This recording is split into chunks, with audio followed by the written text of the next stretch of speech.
بيجو من هروك آگادارن که المانگا ده حکومت عراقی بریار دا وزارت کوچ و کوچبران عراقی بریار دا کو کمپین ولات عراقی همی بین گرتن و خلک که بگریته و بگو مال سرتا کمپین هرما کردستانش داد گرته و لی رول حکومت هرمی گلک آشکرابو کو ام لیره خلکی ورد که اینه و یاند کمپیت خود گیرین بشیوه که خوب بخشانه تندو تیجی ناوید بتکرن آرزو مندانه خلق ویا بگریته و وید بشته و نبچه ناچه جبر هنده کمپین هرما کردستانه الوی پروسه هاد ندور کرن پروسه که بس الکمپین پارزگاه نینوا و پارزگاه دیگه الجنوب عراق گرتنه نها بلی دو روزا ایمیلک تقریر کاتج لولات نیگرتی کو حکومت عراقی وزارت کوچ و کوچبران دو روز تنه 48 کاتجمر داینه خرکی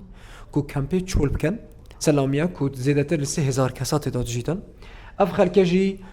بو مرمن جیا بو اگرین جیا اگرین سیاسی اگرین امنی اگرین آبوری هنک کو نکارن و گرن وجه خو ل کم سردرگی هن کم به سروان دینا قپات کردن جبر هندی وان پیوندی مختارن مو پیوندی مکریه که آیا اگر هاتو قصتا واکم با بکن اموار بگیرین یا نه وکو دزگی خیرخوازی بارزانی وکو اداره کمپ ما کشنینه هر کس قصتا کمپ ما بکتن اموار بگیرین براستی بله وکو حکومت هرما کردستان و پارزگاه نینوا پارزگاه هولیر ببورن چو هتانو که چو پلان منینه کده آیا ام چوان پروسکه دی چوا بیت ورگرت ناوی خلکه که زوره یان کمه تاک یان دب بزوری هن مانگا ده هتانو که 300 خیزان هاتینه سنوری هر سه کمپین ما 300 خیزان هاتینه الگل داخل ناوی کمپی ام نزانین هتانو که ده چند هن او افرو اتا دوهی و افرو کری زیده ترش 20 خیزان پیوندی بمکریه که آیا اگر قصه بکن هنگی ماوار بگرن و زور بی زوری جی به ناسنامه ناسنامه توان جی هاتین استاندن جلای لانن امنی الویره زور بی زوری او خیزانن کو برینو که کشن امنی و سقامگیری هوینه جبر هنده نکارم وگرنه و جهن خوب ما وکو جه